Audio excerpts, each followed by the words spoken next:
हम बिरहा गायक वाह पंडित भगवान दास यादव साथी बाबा की ओर से वाह सभी श्रोता सज्जनों भक्तजनों सबको दीपावली की हार्दिक शुभकामनाएं।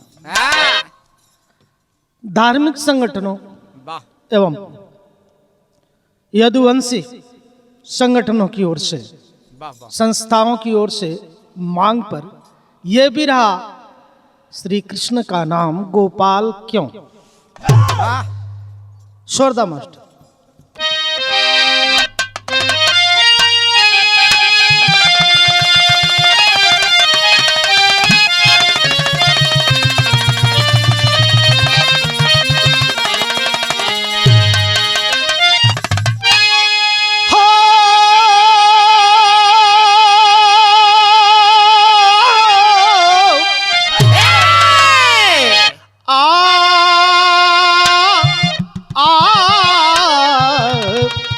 कन्हैया हो राधे श्याम।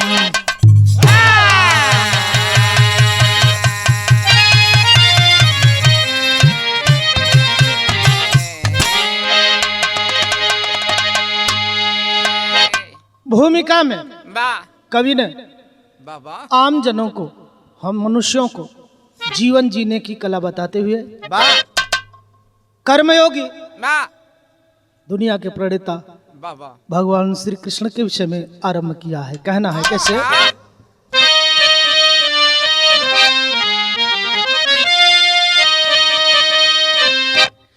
वक्त की दासियां संपत्ति यो विपत्ति, सुख में इतराना क्या दुख में धर धीरवर। जिंदगी पर्यटन और त्योहार है, इसको जिए सदा पर वही मान कर। शिरोमणि यदुवंश के कृष्ण जी कर्मयोगी जो करतार संसार में,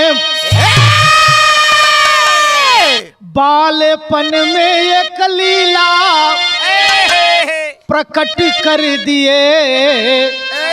माँ जसोदा और नंद बाबा अखबार में।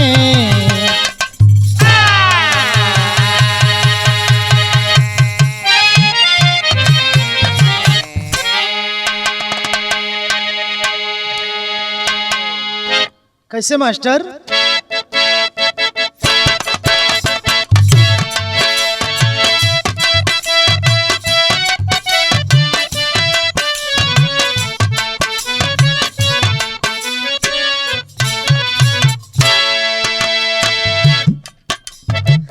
बादलों से आज मैं टकरा गया, बादलों से आज मैं टकरा गया। तूने दी आवाज लो मैं आ गया।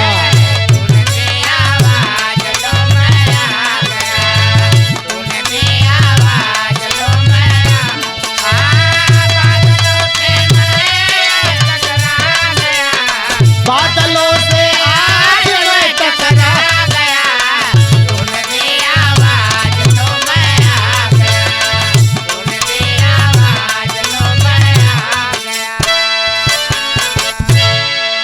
माता जसोदा के गोद में बाबा बचपन की अवस्था में नंद बाबा सामने खड़े हैं। श्री कृष्ण जी कहते हैं बाबा मैं गाय चराने जाऊंगा। वाह मैया री मैं गाय चराने जाऊंगा। कहना है हो गया एक दिन हठीला बालमन, हो गया एक दिन हठीला बालमन। अब बात बचपन की निराली है सुजन।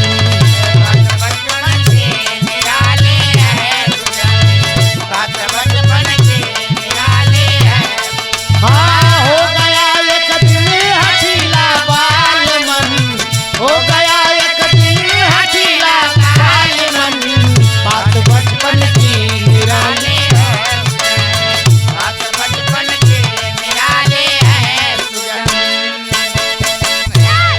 नज्म।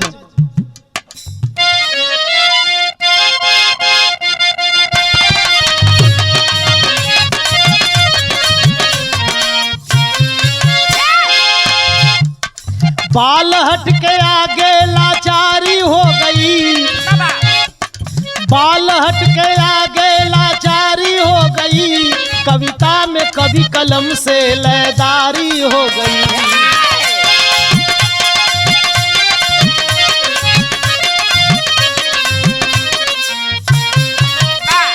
गैया चरान जाते बलिराम ग्वालो संग, गैया चरान जाते बलिराम ग्वालो संग, विपिन में विंद्रा बन के वे साथी बाल संग।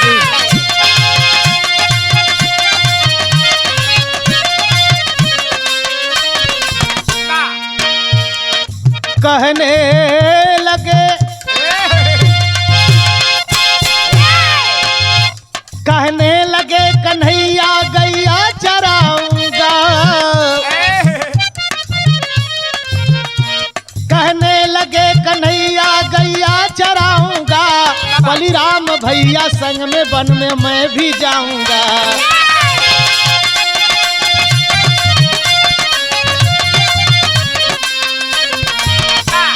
गीत बदल गए।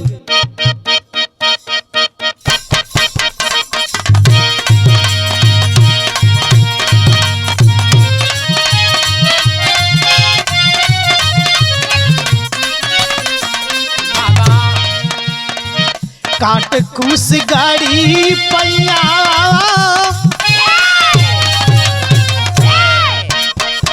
काट कुस गाड़ी पैया, उमर लारी कैया, मैया बोले हो लगलीना, मैया बोले हो लगलीना, बतिया माना मोर कन्हैया, मैया बोले हो लगलीना, बतिया माना मोर कन्हैया, मैया बोले हो लगलीना, बतिया माना मोर कन्हैया, मैया बोले लगलीना। अबही तुहार नाही मुंडन संस्कार भयल, तुहार नाही मुंडन संस्कार भयल, अबही तुहार नाही मुंडन संस्कार भयल। छोट उमरिया नाही जनमे कई बार बनल,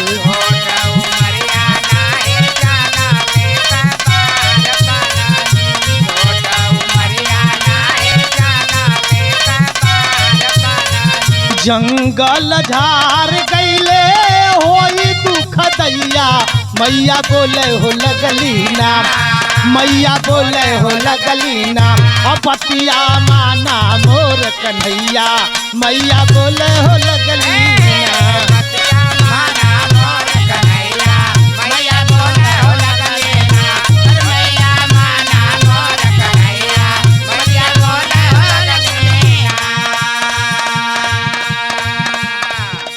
कृष्ण जी कहते हैं कि बलराम भैया गाय चरावे जालन हमहू जाई, माई कहते कि ना ना ना ना ना, अभी तो हर जन्म को 12 न बनल है। यह कारण है शायद आज भी हमारे समाज में लोग लइकन के निर्जन स्थान पर ना भेजलन, बाबू को बाल ना बनल है।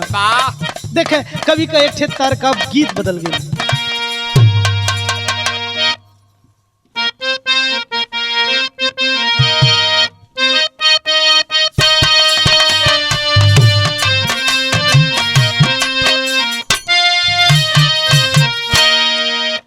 बढ़ले उमरिया आवे, बढ़ले उमरिया आवे, बचपन का तारा सा, बढ़ले उमरिया आवे, बचपन का तारा सा, बढ़ले उमरिया आवे, बचपन का तारा सा, बढ़ले उमरिया आवे। छोटा उम्र में बड़ा, छोटा उम्र में बड़ा, भइले कलाला सा, बढ़ले उमरिया आवे, बचपन का तारा सा, बढ़ले उमरिया आवे,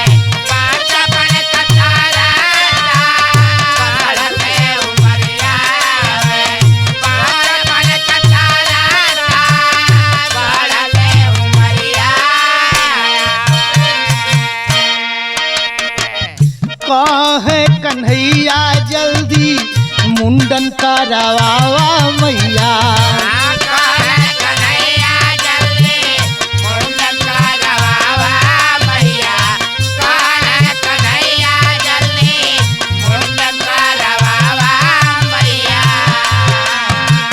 गैया चरावे खातिर हमके पठावा मैया। गैया चरावे खातिर हमके पठावा मैया। गैया चरावे खातिर हमके पठावा मैया। बतिया सुनाता बात सल्य रस बरसा बढ़ले उमरिया आवे बचपन के तरसा बढ़ले उमरिया। बचपन के तरसा बढ़ले उमरिया। बचपन के तरसा बढ़ले उमरिया। तेरी लग गई।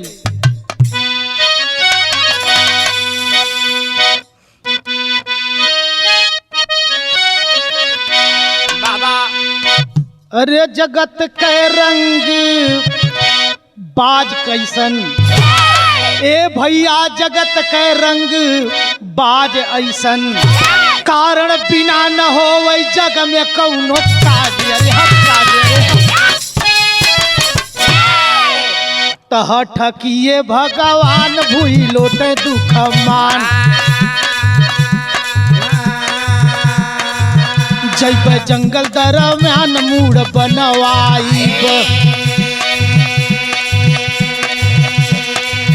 नंद बाबा गुड़ावान परल गाढ़े में परा।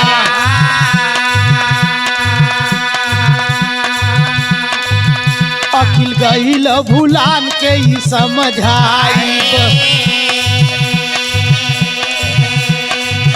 भोला मुंडन के विधान शुभ मुहूर्त मिलान।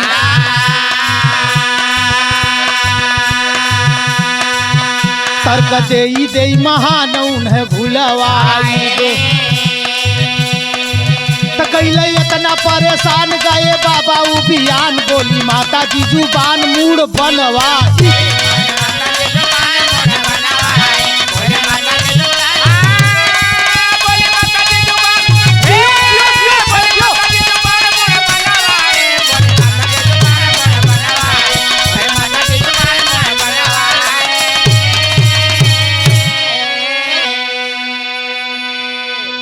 कन्हैया जी जसोदा माता का तर्क सुन के कहलिन कि सुना तोहर मूड बनवा तब न जइबा जंगल में गाय चरावे अब बनवावा।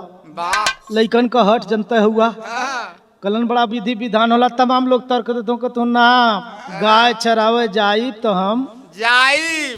और नंद बाबा कैलन काम अक्षय तृतीया तिथि शुभम गर गर से आचार्य मंत्र पढ़े मुंडन भयो मंगल मोदक कार्य।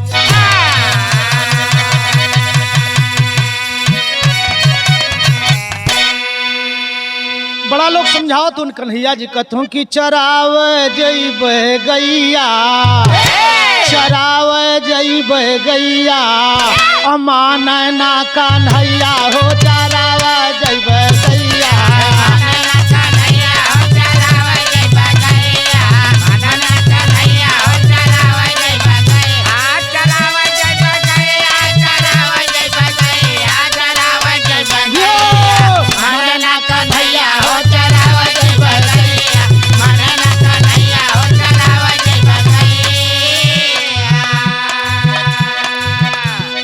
चना चबे ना देता देदा कलेवा देदा कलेवा हो देदा कलेवा देदा कलेवा हो देदा कलेवा। लाठी कम्बल देदा हमें दाऊ हमार देवा दाऊ हमर देवा हो दाऊ हमर देवा दाऊ हमर देवा हो दाऊ हमर देवा। चना चबे ना देता जाई माई कहत हैं कैसे जाइबा गौरामी का दिन बोला मैया हो चराव जाइब गैया मन ना कन्हैया हो चराव जाइब। मन ना कन्हैया हो चराव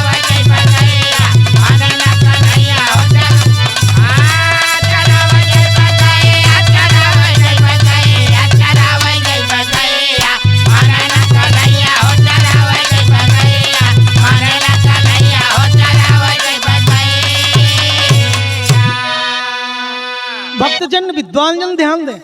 अक्षय तृतीया तिथि शुभ हुई, उसी दिन गर्ग आचार्य जी आए जो विद्वान थे उस समय के, और कन्हैया जी के जिद पर अक्षय तृतीया तिथि को उनका बाल बनवा दिया। कलन अब गाय जाए बाप समझ लीजिए, गर्मी का समय होता है अक्षय तृतीया के समय। माई समझाओ थी कि बड़ा घाम लगी, सफा चट्ठो कपारे पर बाल ना बेटा, गर्मी लग जाई। सुना तू गाय चराओ जाया, लेकिन हमार तो सब बात सुनला, लेकिन कैसे?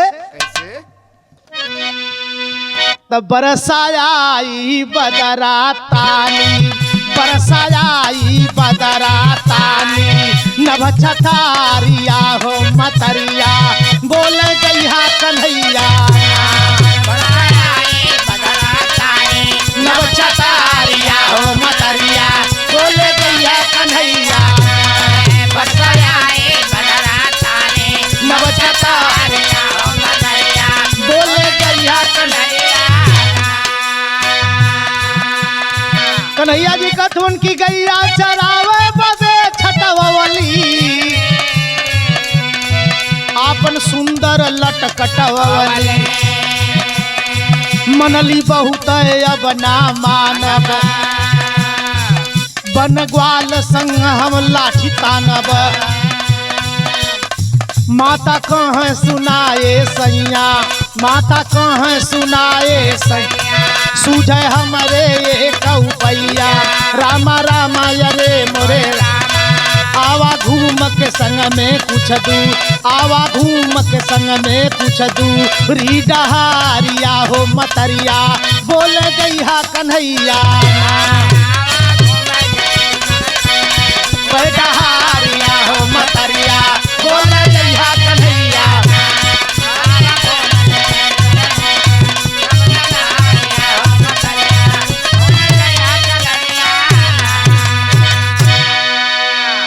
कलन की इतना सुंदर लट कटवौली काहे बदे कि हम गाय चरावे दाऊ भैया के संगे जंगल में जाब।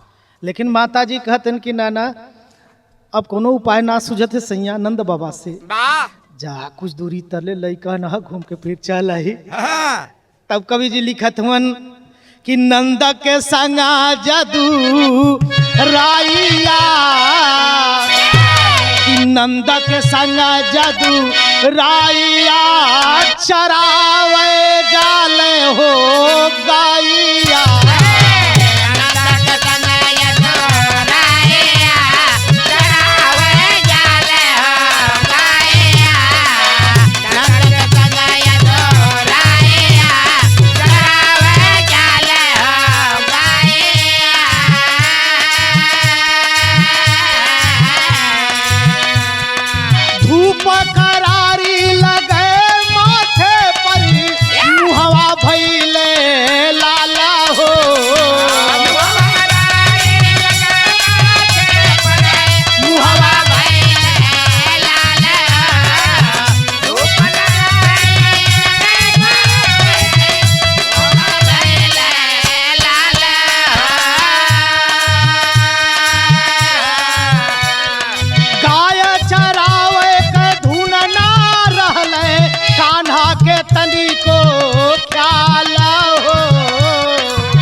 गिरल लूढ़क के कान्हाइया, चरावे जाले हो गाइया, नाइया, चरावे जाले हो गाइया, लूढ़क के कान्हाइया, चरावे जाले हो गाइया। नारी के चारावई में ममता का छाया बाबू, नारी के चारावई में ममता का छाया बाबू, नारी के चारावई में ममता का छाया बाबू, चाहे माता हो चाहे प्रेमिका या ना,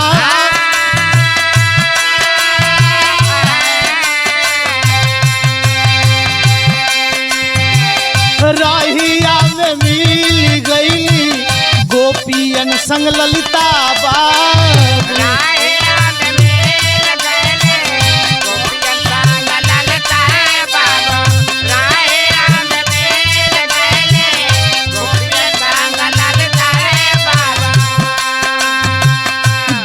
त देख सखी सब भई दुखिया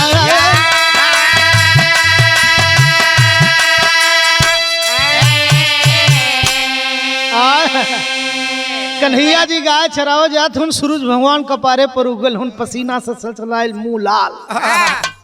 सखी लोग ये दृश्य देखलिन कलिन की माई होती तो ममता जनती ये वात्सल्य बचपन में बेटवा का दुलार का होला। ये तो नंद बाबा न संगे लेके जात हुन इतने कहत हैं ललिता और गोपी और तब तक कन्हैया जी लुढ़क के गिर गिलन तो बेहोश हो गिलन और उसमें भैल का बदल के आला।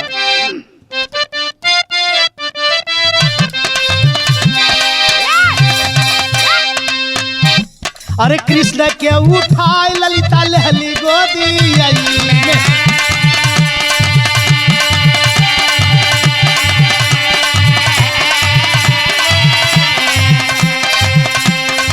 कदम के पेड़वा का छाया शीतलदार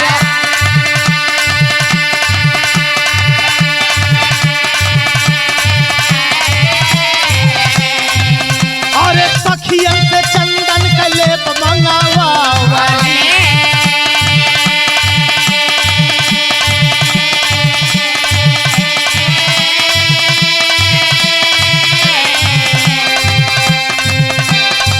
हली कन्हैया के सिर पर पसार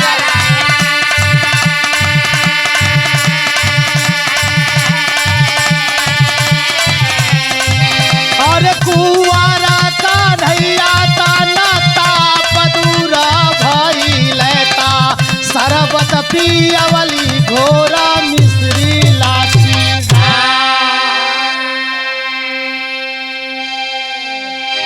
कन्हैया जी के सिर पे चंदन का लेप सखी लोग लगौली तनी सा कुछ सकून भैल कन्हैया जी के तो मिश्री लाची बेल का शरबत घोर के 2 गिलास पियोली और प्रथम दिन वो गाय चराव बदे निकलल हलन यही कारण बिरहा का अंतिम प्रमाण।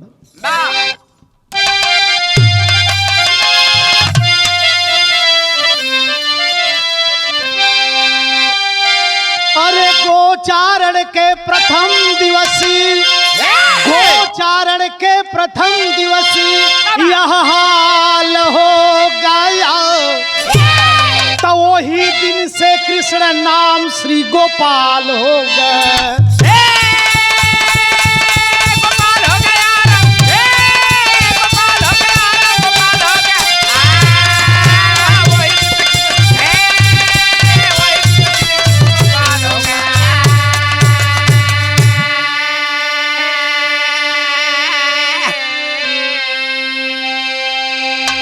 कार्तिक मास के बाद गोपाष्टमी के दिनवा यादव दिवस मनावेला यादव खाना दाना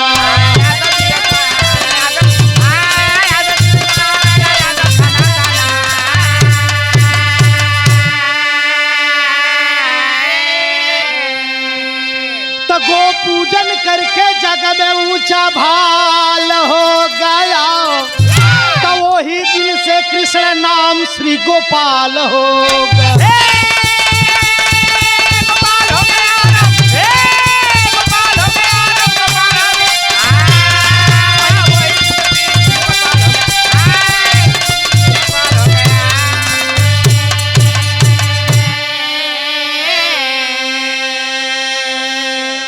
बाबूजी छठ के बाद अष्टमी तिथि आवेले वो तिथि का नाम है गोपाष्टमी और जितने भी विश्व में विद्वान जन हैं यदुवंश के उस दिन गोपाष्टमी तिथि को यादव दिवस के नाम से मनाते हैं और जिस दिन से गोचारण प्रथम दिन गोपाल यानी कन्हैया पहले दिन ही निकले थे गाय चराने के लिए और उसी दिन से उनको गोपाल कहा जाने लगा यानी कृष्ण का एक नाम गोपाल भी हो गया।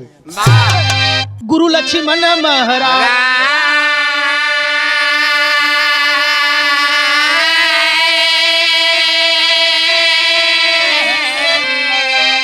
अरे बागी बंसी बसीर अहमद रामधार सिरताज हो